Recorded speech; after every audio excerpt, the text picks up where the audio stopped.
não tinha um distribuidor ou fornecedor, né? A Apple II era muito restrito mesmo. O que meu avô conseguiu, ficou no computador dele. Depois ele não conseguiu mais comprar nem jogo aqui no Brasil. Mas tinha algumas lojas que vendiam. Legal. Então, e o MSX, na verdade, acaba que ele foi o primeiro que teve uma indústria nacional, porque quem lançou aqui no Brasil foi a Gradiente e acho que a Philco, era isso? Não. Gradiente, Sharp e Epicon.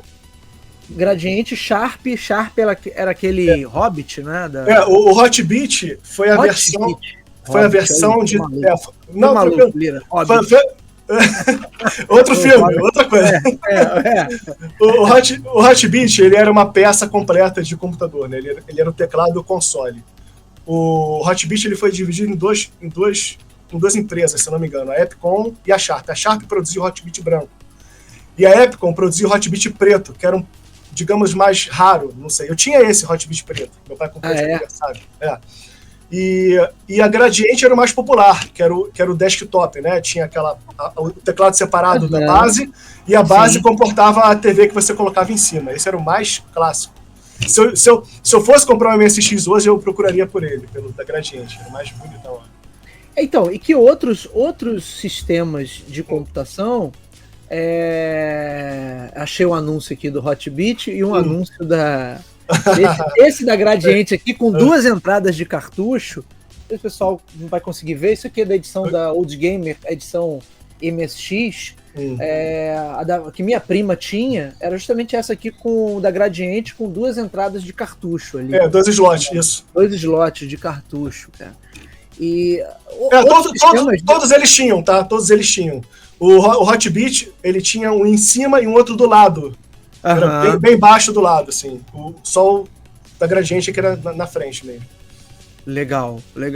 Então, mas nenhum outro sistema de computador até então tinha 2 empresas grandes de bens de consumo que estavam apostando naquilo ali, fazendo campanha, botando produto no mercado. O que tinha, os outros que tinham era algo muito nichado, né? Como você deu o exemplo aí do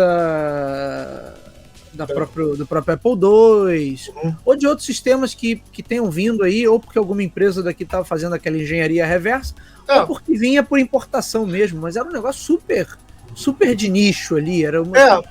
Pois é, o que eu falei, né? O pessoal conhece a história do Bill Gates, né, da Microsoft com o IBM PC, que foi uma coisa que expandiu demais através do Windows. Então, o IBM PC ele foi incorporado ao Windows. Hoje em dia você chama praticamente de Windows, não chama nem mais de máquina, né? O hardware em si, ele meio que pulverizou nessa questão. Total. Então, na época, o Bill Gates ele já tinha um projeto de expansão para a parte ocidental, né? Então, de computador. E de forma que ele fazia aquela coisa do BASIC, né? Interpretadores, compiladores para sistema, para várias plataformas de computador, para rodar o BASIC. Era basicamente o nicho do Bill Gates. Sendo que parece que lá para 77, por aí, ele se juntou a uma empresa chamada ASCII, ASCII 2Is, né? E que foi o share deles de mercado para a parte oriental. Ele foi para o Japão e lá eles começaram a desenvolver algum tipo de software também para esse mercado. Até que em 83, eles se juntaram para fazer essa arquitetura chamada MSX. E aí foi o legal, porque ele era a Microsoft na parte ocidental, a ASCII na parte japonesa, e venderam nos dois lados do mundo, entendeu? Então foi um grande sucesso. Incrivelmente, não nos Estados Unidos. Lá, eles já tinham o Commodore, parece, o computador, e o ZX Spectrum, que eram os mais vendidos por lá. E o MSX mesmo ficou esquecido nos States. Então era basicamente Japão, Brasil e Europa. Né? Alguns países da Europa, não toda a Europa. Será que isso tem a ver com o mercado norte-americano lá, de repente, nessa época, você já ter várias opções de computadores pessoais, né? Porque aqui você não tinha nada, né? O MSX chegou, assim, para um mercado que... Aqui foi onde foi a novidade mesmo, né? O Japão também tinha, só que o Japão tinha... a ASCII, como era de lá, né, teve uma forte influência na propaganda. Mas tinha vários computadores também no Japão. Só que nos Estados Unidos... parece que o MSX não conseguiu entrar. Porque, por exemplo, o ZX Spectrum, se eu não estou enganado, ele tinha a plataforma de lá era muito parecida com jogos de MSX. né? O Commodore também, e com jogos até mais um pouco avançados. Então isso para competir fica muito complicado. O pessoal compra MSX, vê que não é tão bom e meio que larga de mão, né?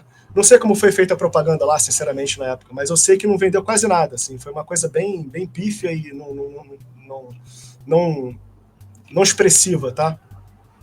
Agora, no Brasil, é o que você está falando, no Brasil, a coisa foi assim um ataque completo, porque isso foi entre Atari e Nintendo. O Nintendo e o Master não tinham se estabelecido aqui, né? Perdão, era tipo 89, 90 que esses games vieram. Sim. E o MSX, ele entra no meio, porque o Atari, cara, ele foi sendo consumido até, sei lá, início dos anos 90 aqui. É isso aí. Né? E aí entra esse console 86, que é um computador, mas ao mesmo tempo é muito voltado para jogo. Sim. E, cara, a galera fez a festa, sabe? Os preços eram acessíveis para a classe média, então era possível você ter um computador em casa. E só de você ter um computador, né, já era uma coisa assim, uau, caramba, era uma coisa fantástica. E quem trouxe o Phantom System, o Nintendo, depois foi a própria Gradiente, né? A própria Gradiente. A própria Gradiente que trouxe. E aí dizem que também, quando ela viu o sucesso ali do Phantom System, meio que esfriou a coisa do MSX. Meio que foi deixado de lado ali. A Gradiente, se eu não me engano, ela tinha